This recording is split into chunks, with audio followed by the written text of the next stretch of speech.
우리가 매주일 산상수훈의 말씀을 듣고 있었는데 5장까지 끝을 맺고 이제 6장으로 들어가기 전에 오늘은 인생이 힘들고 어려울 때 어떻게 이것을 극복해 나갈 수 있는가에 대하여 말씀을 함께 나누고자 합니다. 우리 인생은 누구나 어느 순간에 삶의 위기를 만날 수 있고 그 위기를 만나게 되면 충격을 받게 되는 것입니다. 어떤 사람은 병원에서 건네준 진단서를 받아들고 충격을 받는 사람들이 있습니다. 요즘 그런 분들이 참 많은 것 같습니다.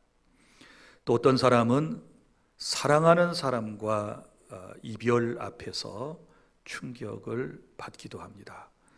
뿐만 아니고 어떤 사람은 무너져 내리는 가정의 현실 앞에서 마음이 무너져 내리기도 합니다. 이런 어려운 일을 당하게 되면 누구나 한 번쯤은 원망하는 투로 이렇게 말합니다. 하나님, 왜 저에게 이런 어려운 일이 생깁니까? 하나님, 왜 내 가정이고 내 자식이고 또 나에게 이런 일이 생기는 것입니까? 우리 따지듯 하나님께 울부짖을 때가 있는 것입니다. 그리고 정말 하나님 살아계십니까? 하나님은 나를 사랑하시는 것입니까? 하나님은 내 고난의 현장에 동행하고 계시는 것입니까? 우리 따지며 그렇게 기도할 때도 있으셨을 겁니다. 여러분, 누구나 다 삶의 무게가 짓누르게 되면 눈물을 흘리게 돼요. 세상 사람들은 사람이 눈물을 흘리게 되면 그를 약한 사람이라고 평가하기도 하지만 그러나 우리 하나님께서는 결코 그렇게 말씀하지 않으십니다. 시편에도 보면 하나님은 우리의 눈물을 병에 담으신다 이렇게 말씀을 하셨고, 특별히 눈물로 신앙생활을 하는 분들을 주님은 어여삐 보시고 더욱 사랑으로 감싸 주신다는 사실을 여러분 믿으시기를 바랍니다. 오늘 시편 34편의 말씀을 우리가 다 함께 읽었는데요, 이 말씀은 구약성경 사무엘상 21장 10절부터 15절까지 말씀을 배경으로 다윗이 쓴 시입니다. 거기 어떤 내용이 기록되어 있는가요? 다윗이라고 하는 사람이 사울 왕에게 미움을 받고 그의 집요한 추적을 피하기 위해서 절박하게 도망을 치던 중에 어쩔 수 없이 적국 블레셋의 도시인 가드라고 하는 곳으로 피신을 하게 되었습니다. 자, 그런데 이 가드라고 하는 곳은 다윗이 죽인 적장 골리앗의 고향이기도 했던 것이지요. 자, 다윗이 그곳에 당도하게 되었을 때 그 땅에서 다윗의 정체와 명성은 사람들에게 금세 알려지게 되었고 그는 블레셋 사람들에게 붙잡힐 위기에 처하게 된 것입니다. 그 순간에 다윗이 했던 일을 여러분 기억하십니까? 자, 위기의 순간에 그 위기를 모면하기 위해서 다윗은 갑자기 미친 사람처럼 행동을 했습니다. 이제 멍한 사람처럼 남의 대문에다가 글씨를 쓰는 것처럼 이렇게 끄적끄적 하기도 하고, 그리고 또 침을 질질 흘려가지고 이 침이 수염을 타고 내리고 하는 이 참 안타까운 굴욕적인 행동을 했던 것이지요. 왜요? 살려고. 거기서 블레셋 사람들에게 붙잡히면 죽게 되니까, 자기의 정체가 탄로나면 붙잡혀 죽게 되니까 살아보려고 그랬던 것이지요. 그래서 결국은 블레셋 사람들의 손에서 벗어나게 되었고 도망을 할 수가 있게 된 것이지요. 그리고 난 다음에 다윗이 간 곳이 어디입니까? 아둘람이라고 하는 굴에 들어갔습니다. 다윗이 아둘람 굴에 모여 있을 때, 거기에 숨어 있을 때 그 또 소문을 듣고 많은 사람들이 아둘람 굴로 모여들게 되었고, 다윗은 그들과 함께 지내게 돼요. 바로 그 아둘람 굴에서 그때의 모습들을 생각하면서 이 시편을 지었다라고 하는 것이지요. 사랑하는 여러분, 그는 고난과 수치와 두려움 가운데 한때 어려움을 겪었었지만, 그러나 하나님의 은혜로 모든 위기적 상황을 극복해내고 결국은 승리하고 정상에 서게 되었다는 사실을 믿으시기를 바랍니다.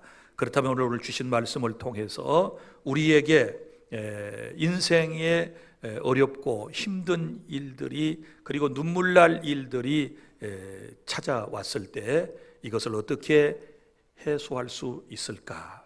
5가지를 오늘 여러분들에게 차근차근 설명을 해드리도록 하겠습니다. 부디 오늘 말씀을 잘 들으시고 정말 어렵고 힘든 상황에서 꼭 우뚝 서서 승리의 개가를 부르는 그런 은혜가 저와 여러분 모두에게 있기를 바랍니다.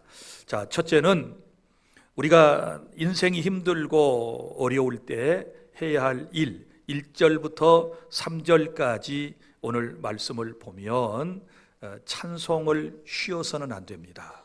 찬송을 절대로 멈추어서는 안 된다라고 하는 것을 알 수 있습니다. 1절에 보면 이렇게 말씀이 시작되지 않습니까? 내가 여호와를 항상 송축하며 내 입술로 항상 주를 찬양하리이다.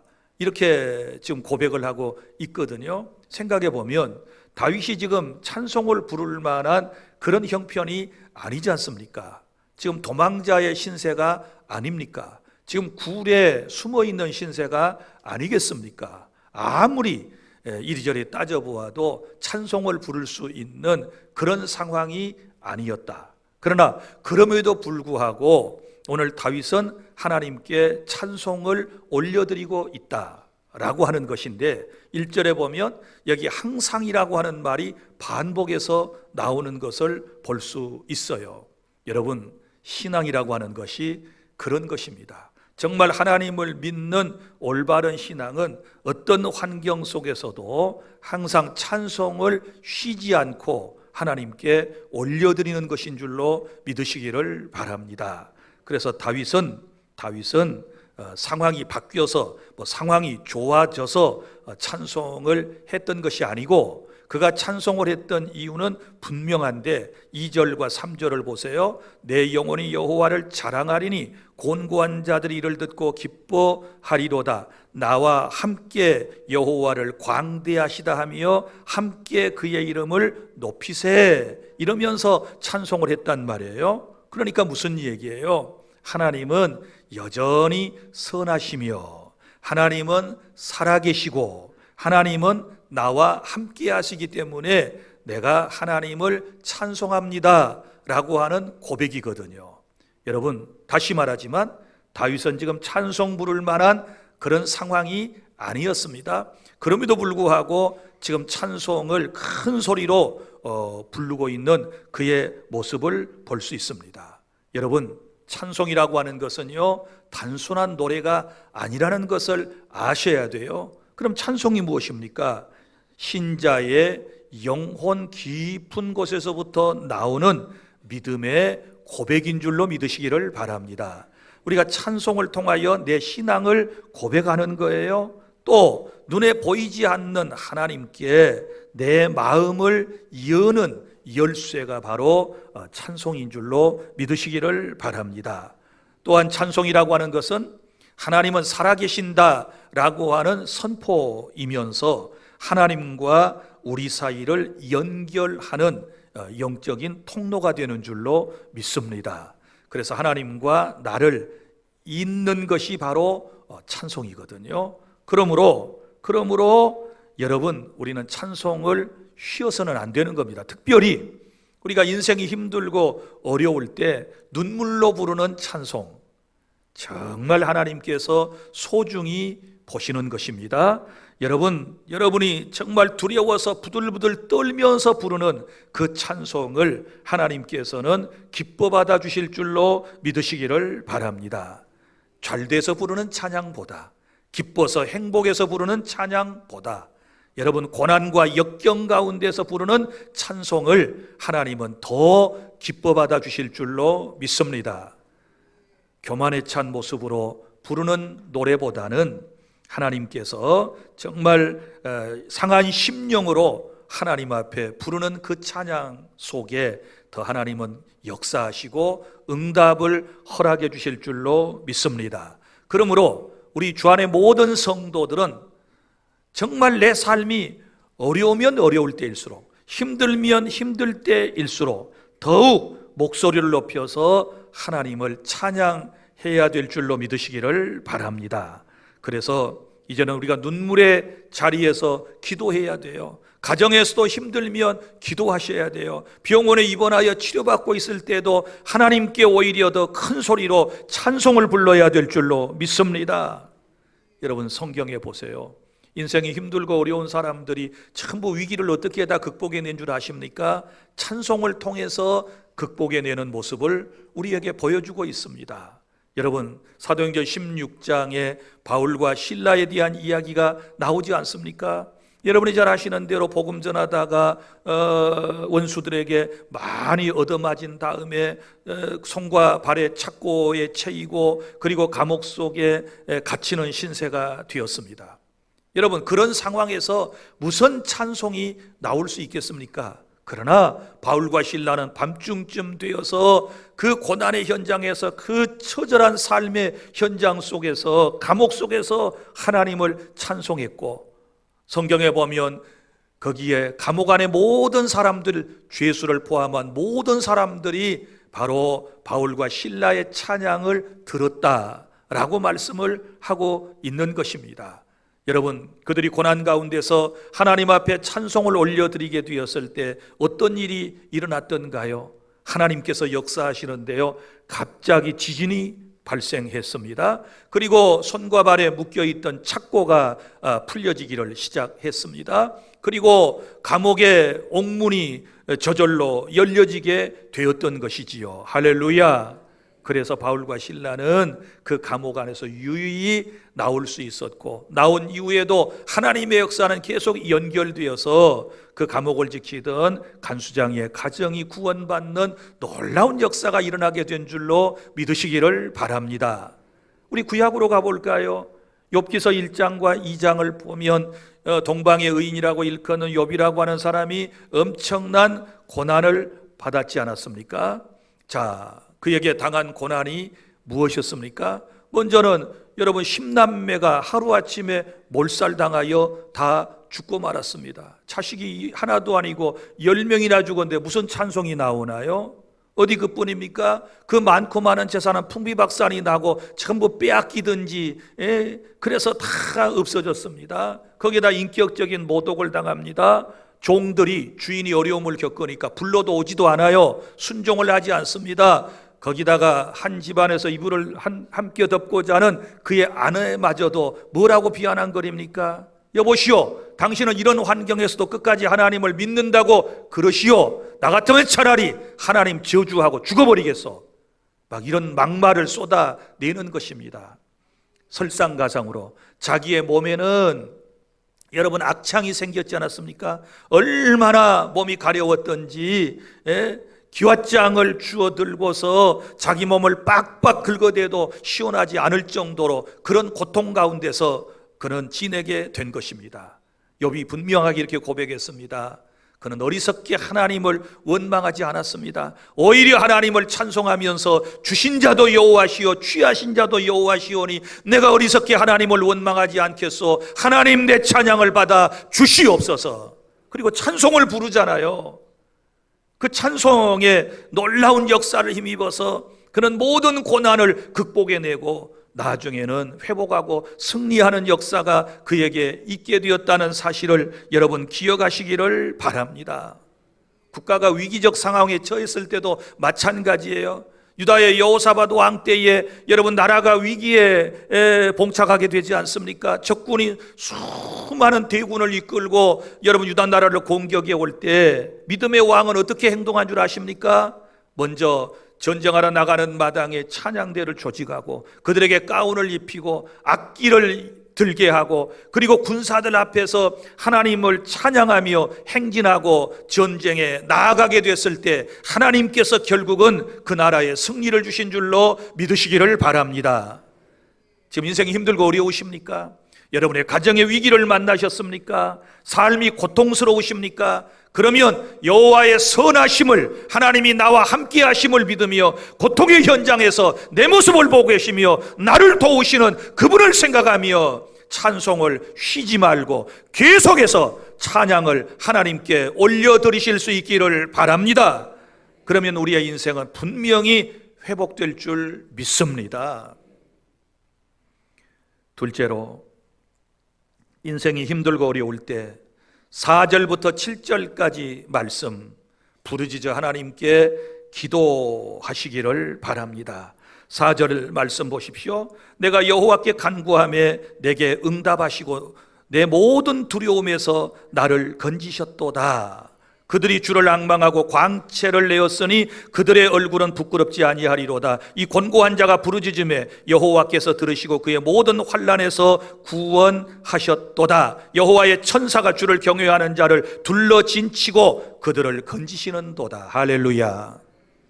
여러분 보십시오. 다윗의 상황은 꽉 막혀 있습니다.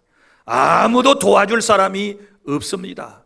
자신의 힘으로 이 문제를 해결해 나갈 수가 없는 그런 상황이었습니다. 이런 상황을 한계 상황, 절망의 상황이라고 그러는 것 아니겠어요? 이때 할 수 있는 일이 무엇이었겠습니까? 그는 하나님을 찾았습니다. 그리고 전지전능하신 하나님께 부르짖어 기도하기를 시작한 것입니다. 사랑하는 성도 여러분, 우리가 아무것도 할 수 없을 때 포기하지 말고 더 하나님을 찾고 간절한 마음으로 기도하면 우리에게 살 길이 열려지게 될 줄로 믿으시기를 바랍니다.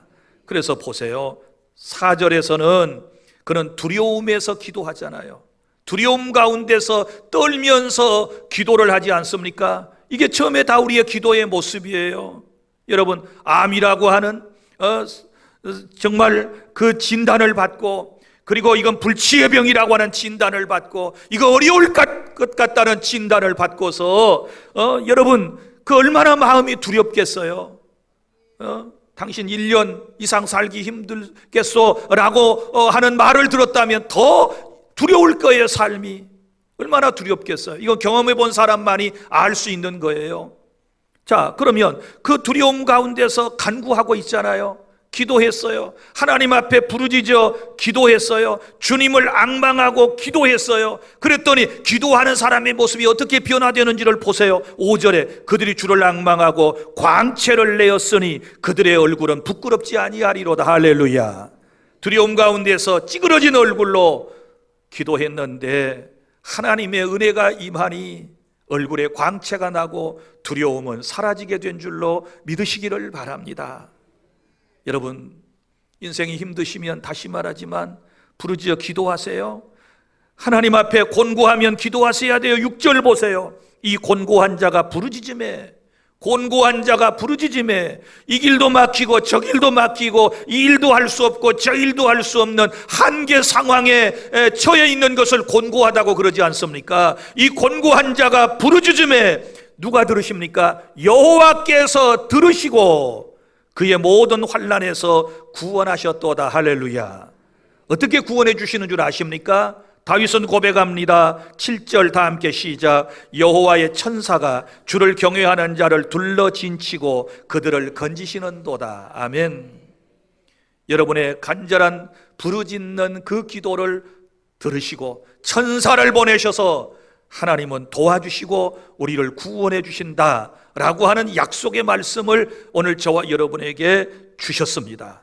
그래서 삶이 지치고 또 상한 심령을 가지고 육체의 연약함을 가지고 오늘 이 자리에 나오신 분들은 다윗처럼 더욱 부르짖어 하나님께 기도함으로 이 모든 난국과 난관을 헤쳐나가는 그런 은혜가 있기를 바랍니다. 셋째, 8절부터 10절까지 고난 속에서 하나님의 은혜를 체험하실 수 있기를 바랍니다.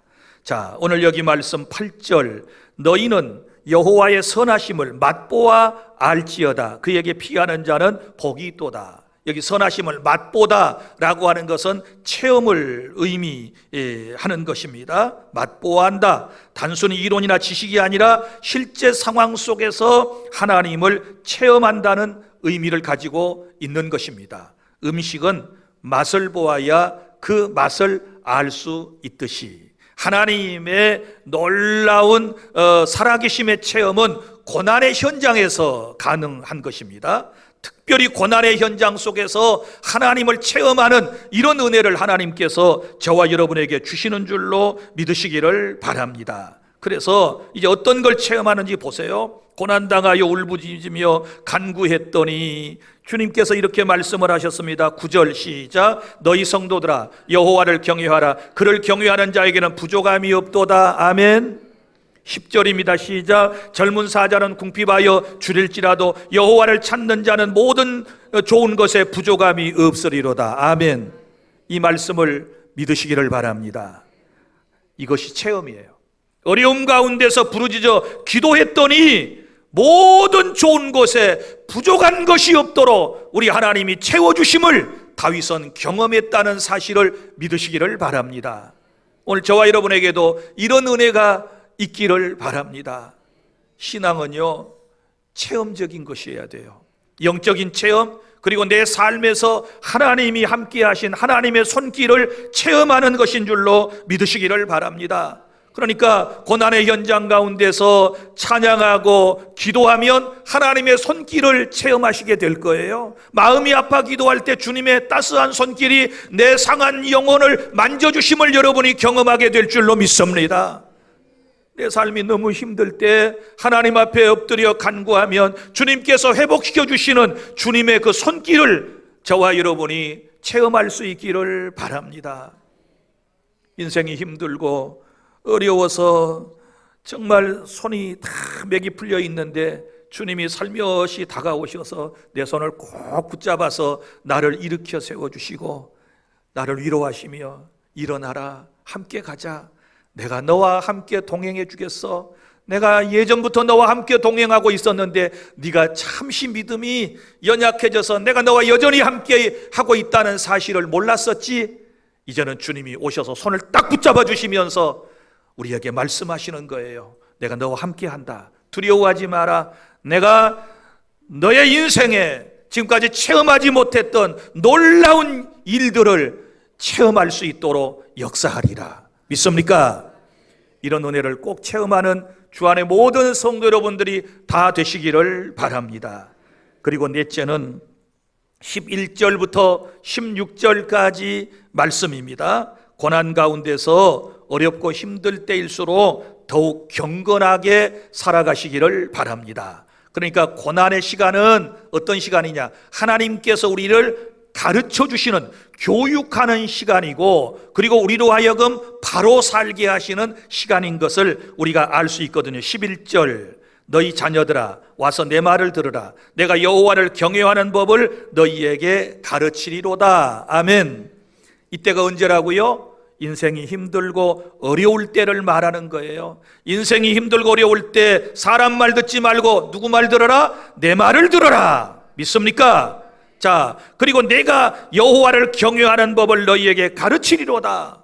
자, 하나님을 잘 경외하면 문제는 해결되고 행복해질 수 있거든요. 사람의 방법이 아니에요. 사람의 이론이나 사람의 철학이 아니에요. 하나님의 법을, 하나님을 경외하는 법을 가르쳐 주시겠다. 이게 고난의 현장 속에서 우리가 기억해야 할 말씀이에요. 그러니까 고난의 현장은 내 삶이 지금 힘들고 어려울 때는 하나님이 나에게 함께 하시면서 나를 가르쳐 주시는 시간이에요. 믿습니까? 자, 그러면서 12절 보세요. 생명을 사모하고 연수를 사랑하여 복받기를 원하는 사람은 누구냐? 그러니까 하나님을 경외하고 이제 주님이 말씀하신 그 방법대로 살면 세 가지 복이 임하게 되는데 생명을 얻습니다. 할렐루야. 그 다음에 연수를 자랑하며 장수의 복입니다. 그 다음에 복받기를 원하는 복을 하나님께서 우리에게 원하는 사람에게 주시겠다, 이렇게 약속을 해 주셨거든요. 자, 그러면 내가 정말 힘들고 어려울 때 신앙의 끈을 절대 놓아서는 안 돼요. 인생이 힘들고 어렵다고 해서 믿음에 떠나면 안 돼요. 이럴 때일수록 우리가 하나님께서 우리에게 말씀하신 바대로 살아야 되는데, 오늘 네 가지가 본문에 나와요. 자, 네 가지. 첫째는 말조심. 자, 13절 내 혀를 악에서 금하며 그랬어요. 그러니까 악한 말을 금하라. 말조심입니다. 말조심. 그런데 그 말조심 가운데 특별히 내 입술을 거짓말에서 금할지어다 그랬어요. 그러니까 우리가 어렵고 힘들 때 진실을 말해야 되고 거짓을 말하면 안 되는 거예요. 내 마음에 상처를 입고 내 삶이 어려우면 우리가 제일 실수하기 쉬운 게 뭐예요? 말 실수예요. 하나님 원망하잖아요. 불평하잖아요. 남을 저주하잖아요. 남을 욕하잖아요. 왜 그래요? 내가 힘드니까, 마음에 상처가 있어서 치유를 못 받으니까, 내 삶이 너무 고달프니까 내 입에서 툭툭 던져져 나오는 말이 뭐예요? 죽겠다, 힘들다, 뭐 이러면서 우리 함부로 말을 뱉어내는데, 그래서는 안 된다는 거예요. 깨달을 수 있기를 바랍니다. 어렵게 힘든 순간일수록 우리 말을 참 조심해야 돼요. 부정적인 말에서는 안 돼요. 긍정적인 말, 살아있는 말, 우리가 하나님이 기뻐하시는 언어를 사용해야 될 줄로 믿습니다. 그래서 말 조심하는 것 첫 번째고, 너희 말이 내 귀에 들린 대로 내가 너희에게 행하리라. 민수기 14장 28절 꼭 기억해 주십시오. 그래서 어려울 때 툭툭 뱉어낸 말, 자칫 잘못하면 여러분 가나안에도 못 들어가는 이런 일이 생길 수도 있어요. 이스라엘 사람들이 그랬잖아요. 너무 어려우니까 환경을 바라보고 우리는 가나안 땅에 들어가기 틀렸어, 글렀어. 하나님은 약속의 땅이니까 들어가면 된다고 말씀을 하신데도 불구하고 환경만 바라보았던 이스라엘 사람들이 하도 부정적인 말을 하니까, 너희 말이 내 귀에 들린 대로 행해줄게. 그래, 못 들어가겠다고? 그래, 그러면 너희들은 40년 동안 광야에서 유리방황하다 다 죽고, 출애굽 1세대 가운데 20세 이전의 사람, 그리고 또 광야에서 태어난 새로운 사람, 그리고 여호수아와 갈렙 두 사람만 가나안 땅에 들어간다, 이렇게 말씀을 하신 거예요. 그러니까 어려울 때일수록 부정적인 말 잘 나올 수 있는데요, 이때 여러분의 입술을 잘 단속하실 수 있기를 바랍니다. 힘들다고 막 이 말 저 말 쏟아내면 안 돼요. 마음이 불편하다고 막 욕설을 쏟아내면 안 돼요. 우리 그럴 때 너무 많이 있어요. 말 조심해야 돼요. 말 조심. 은혜가 되지 않는 말은 삼가해야 돼요. 믿습니까? 복된 말이 아니면 삼가하셔야 돼요. 이제부터는 하나님의 말씀만을 전하고 하나님의 말씀에 근거한 언어만을 사용해야 될 줄로 믿으시기를 바랍니다. 그 다음에 두 번째, 우리가 하나님을 경외하는 놀라운 방법이 있습니다. 행실입니다. 행실. 14절 중반절 보세요. 이렇게 말씀을 했습니다. 초반절에 악을 버리고 선을 행하며 그랬습니다. 행실입니다. 자, 여기 악한 행실은 버리고 선을 행하여라, 이렇게 말씀을 해 주셨습니다. 사랑하는 성도 여러분, 우리가 어려울 때일수록요, 행실을 올바로 해야 돼요. 올바로 해야 돼요. 악한 것을 끊어야 돼요. 여러분, 고난의 순간은 악한 것은 끊으라는 거예요. 악한 것은 정리하라고 하는 말이고, 그 다음에 고난의 현장에서 해야 할 일은 뭐예요? 선한 일을 해야 돼요. 선의 기준은 하나님이에요. 하나님의 말씀 따라 살아가야 될 줄로 믿으시기를 바랍니다. 그래야 문제가 해결될 줄로 믿으시기를 바랍니다. 그래서 악을 버리고 선을 행하는 행실에 항상 우리가 유의해야 되는 것이고, 그 다음에 세 번째 무엇을 말씀합니까?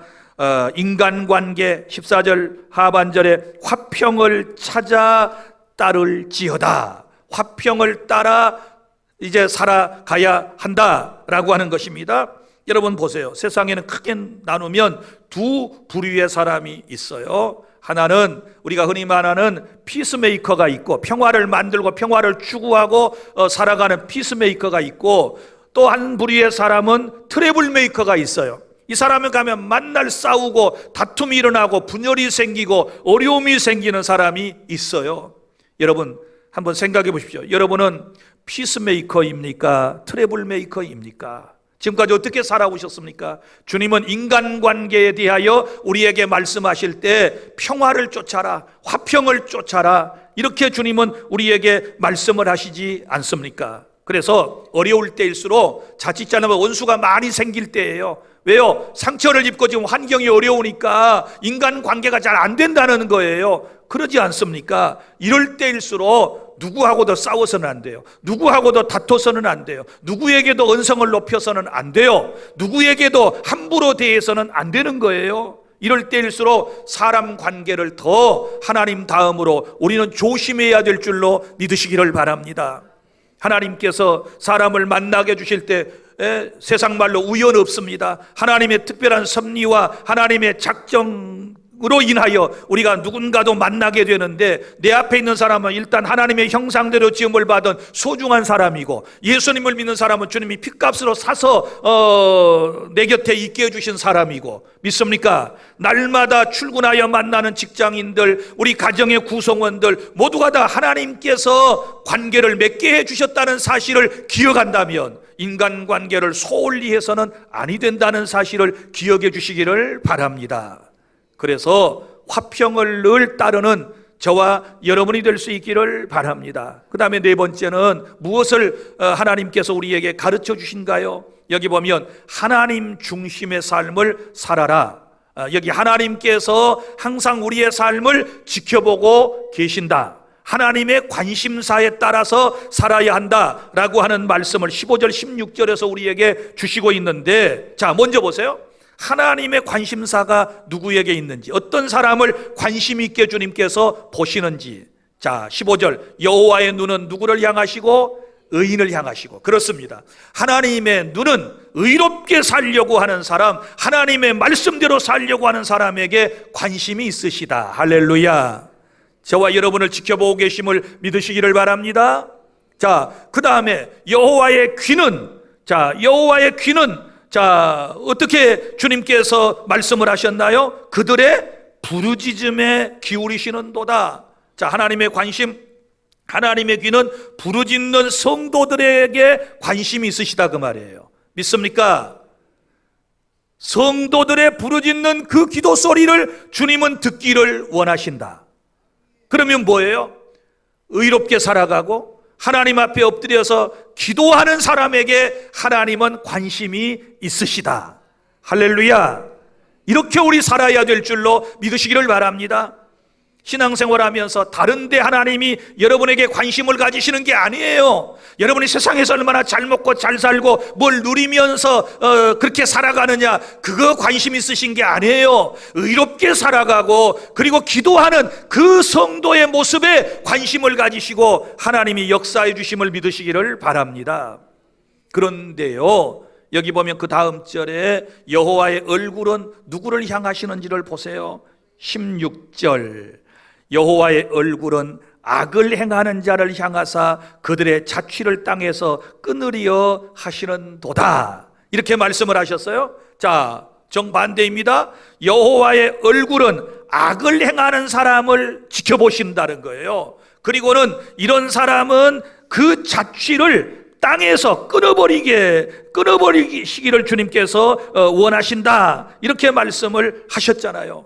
사랑하는 성도 여러분, 하나님께서는 악인도 보시고 선인도 보시는데, 우리 선인을 보실 때는 예수 믿는 사람을, 하나님을 믿는 사람을 이제 의인, 선인이라고 그러는 거예요. 여러분이 세상을 살아가는 여러분들의 모습을 하나님은 관심 있게 지켜보고 계신다는 사실을 믿으십시오. 그리고 왜 여기 이제 악인에 대한 얘기를 하셨을까요? 나중에 나오지만 여러분, 이 악한 사람 때문에 의인이 고통을 받기 때문에 그래요. 그래서 여러분, 고난 가운데서 우리는 더욱 하나님의 말씀을 배우고 이 네 가지 말씀대로 사셔야 합니다. 자, 언어 조심, 행실 조심, 인간관계 조심, 하나님 중심으로 살아가는 것입니다. 그리고 마지막으로 다섯 번째는 17절부터 22절까지 말씀은 상한 마음을 하나님께 드리시기를 바랍니다.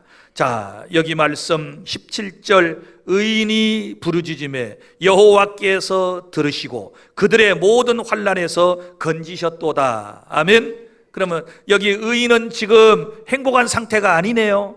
의인은 지금 고통을 받고 있습니다. 의인은 지금 어려움을 당한 상태에서 부르짖어서 간구하고 있다는 사실을 알 수 있고, 여기 환난에서 건지셨다 그런 걸 보면 환난 가운데서 의인은 부르짖어 기도했다. 그런데 그 부르짖는 마음의 상태가 어떠했는가? 18절, 여호와는 마음이 상한 자를 가까이 하시고 충심으로 통회하는 자를 구원하시는도다. 할렐루야. 그러니까 상한 마음을 가지고 기도하고 있는데 왜 마음이 상했다고요? 악인들에게 지금 어려움을 겪고 있거든요. 의인으로서 지금 의를 행하며 살다가 지금 엄청난 고통의 삶을 겪어나가고 있는 것을 볼 수 있지 않습니까? 그래서 19절에 보면 의인은 고난이 많으나, 자, 의인은 고난이 많아요. 자, 이제 보통 사람들은 아니 내가 왜 의롭게 살려고 하는데 고난이 많습니까? 왜 하나님 말씀대로 살려고 발버둥 쳤는데 이 일이 생겼나요? 이런 어려움이 찾아왔나요? 주님께서 위로해 주시는 말씀인 거예요. 위로의 말씀. 의인은 고난이 많아. 너 믿음대로 살려고 하다 보니까 고난이 생긴 거야. 그러면서 주님이 말씀을 하시는 겁니다. 그의 모든 고난에서 누가 건져주세요? 여호와께서 건져주신다. 할렐루야. 내가 네 사정 다 알아. 네가 의롭게 살려고 고통당하는 거 다 알아. 그런데 내가 결국은 너를 구원해 주실 거야. 내가 너를 고난에서 건져 줄 거야 라고 지금 위로의 말씀을 주시는 겁니다. 그리고 또 보세요. 20절에 보호에 대한 약속도 하시잖아요. 그의 모든 뼈를 보호하시며 그 중에서 하나도 꺾이지 아니하도다. 할렐루야. 뼈는 육체를 상징하는 겁니다. 그래서 하나님께서 육신도 보호하여 주시겠다라고 하는 약속의 말씀이고요. 그 다음에 21절 보세요. 악인을 죽일 것이라. 자, 여기 악에 대한 얘기가 나와요. 악이 악인을 죽인다는 말은 악인은 자기 죄값으로 죽을 거야, 벌을 받을 거야, 그 말씀이고, 그 다음에 보면 의인을 미워하는 자는 벌을 받으리로다. 다시 말하지만 왜 지금 이렇게 마음이 상해서 울면서 기도하고 있다고요? 의롭게 살려고 하는데 악인들이 자꾸 힘들게 하고 고통을 주니까 너무너무 지금 힘든 거예요. 그런 상황을 지금 위로하시는 말씀이에요. 너 악인 때문에 너무 힘들지, 너 믿음 지켜나가기가 너무 힘들지, 걱정하지 마라. 저 악인들은 내가 다 처단할 거야. 악인들은 다 내가 처단해. 자, 의인을 미워하는 사람 벌 받을 거야. 이러시면서 주님께서 상한 마음의 기도를 지금 받아주시고 계시는 거예요. 믿습니까? 우리가 상한 마음을 가지고 하나님 앞에 기도할 때 우리 하나님께서는 우리의 마음을 아시고 받아주시는 줄로 믿으시기를 바랍니다. 그러면서 22절 이렇게 말씀해요. 여호와께서 그의 종들의 영혼을 속량하시리니 그에게 피하는 자는 다 벌을 받지 아니하리로다. 할렐루야. 자, 여호와께서 그의 종들, 마음이 상한 사람들을 주님께서는 다 받아주시는데 그 종들의 영혼을 속량하시나니 마음을 포함한 영을 하나님께서 붙들어 주시고 그에게 피한다라고 하는 것은 그의 품 안에 안기는 사람들은 벌을 받지 않아, 해를 받지 않아. 그러니까 무슨 얘기예요? 너 마음이 많이 상했구나. 너 의롭게 살려다가 악인들에게 고통받고 마음이 많이 상했구나. 걱정하지 마라. 내가 너는 건져내고 저 악인은 언젠가 망할 거야. 이런 말씀이에요. 그러니까 인생을 살다가 마음이 너무너무 힘들고 누군가가 내 마음을 몰라주고 나를 공격하고 나에게 정말 무거운 짐을 안겨줄 때에 우리는 하나님 앞에 내 마음을 그대로 드러내 보이며 간구해야 될 줄로 믿으시기를 바랍니다. 우리 하나님은 강하고 성공한 자를 먼저 찾으시는 것이 아니고 마음이 상한 자, 마음이 무너내리는 자, 눈물을 흘리고 있는 사람, 외로운 사람, 통곡하는 사람을 우리 하나님은 먼저 찾아주심을 믿으시기를 바랍니다. 사랑하는 성도 여러분, 누가 내 마음을 알아줍니까? 아무도 내 마음을 알아줄 사람이 없습니다. 그러나 하나님은 전지하신 하나님이시기 때문에 내 모든 사정, 내 마음을 다 알고 계시는 줄로 믿으시기를 바랍니다. 그리고 아시는 하나님이 멀리 계시는 하나님이 아니라 내 안에 계십니다. 할렐루야. 내 곁에 계심을 믿으시기를 바랍니다. 내가 고통받는 삶의 현장에 하나님이 함께하고 계심을 믿으시기를 바랍니다. 그리고 우리가 기도하면 여호와께 피하는 자는 다 벌을 받지 아니하리로다 라고 말씀하신 것처럼 하나님께 피하는 사람은요, 안전하게 하나님이 지켜주시고 보호하여 주실 줄로 믿으시기를 바랍니다. 이제 말씀을 맺습니다. 사랑하는 주 안의 성도 여러분, 인생이 힘들고 어려울 때 오늘 주님이 우리에게 들려주신 5가지 말씀을 마음에 꼭 기억하십시오. 먼저는 여러분 그 자리에서, 고난의 현장에서 하나님을 찬양하시기를 바랍니다. 더욱 하나님을 큰 소리로 찬양하시기를 바랍니다. 다윗이 항상 그러했던 것처럼 잘 될 때나 안 될 때나 항상 기쁠 때나 슬플 때나 찬양했던 것처럼 우리도 하나님 앞에 찬양하는 삶을 통하여 우리의 삶을 회복해야 될 줄로 믿습니다. 그리고 눈물의 골짜기에서 부르짖어 기도하시기를 바랍니다. 나를 도와주실 전능하신 분은 하나님 한 분 밖에는 없다라고 하는 사실을 믿으시기를 바랍니다. 그리고 고통의 현장에서 찬양하고 기도하다가 하나님의 손길을 체험하는 그런 은혜를 받으실 수 있기를 바랍니다. 어렵고 힘들 때일수록 말씀에서 떠나지 말고 신앙에 대해서 탈선하지 말고 오늘 4가지 들려주신 말씀 마음에 깊이 새기고 여러분이 더욱 경건하게 말하는 것, 행실하는 것, 인간관계 그리고 하나님 중심으로 꼭 살아가실 수 있기를 바라고, 마음이 아플 때는, 마음이 상했을 때는 울면서 통곡으로 하나님 앞에 나와서 하나님 아시지요 내 마음, 하나님 아시지요 내 인생, 눈물로 통곡으로 간구하면 우리 하나님께서 여러분을 분명히 만나주시고 문제를 해결해 주실 줄로 믿습니다. 절망의 순간은 하나님을 만나는 시간임을 꼭 기억해 주시기를 바랍니다. 절망은 절대 끝이 아니라는 사실을 기억해 주시기를 바랍니다. 다윗은 권자보다 굴 속에서 하나님을 만났고 평안할 때보다 고통의 자리에서 하나님을 더 깊이 체험했다라고 하는 사실을 깨달을 수 있기를 바랍니다. 하나님은 오늘 또 우리와 함께 하시고 내가 피곤하고 내가 힘들어서 절망 가운데 지쳐서 쓰러져 있을 때 내게 찾아오셔서 내게 손을 내미시고 나를 일으켜 세워주시고 나를 천국에까지 이끌어 주실 줄로 믿습니다. 이런 하나님을 경험하는 복된 시간이 될 수 있기를 바랍니다. 기도하겠습니다.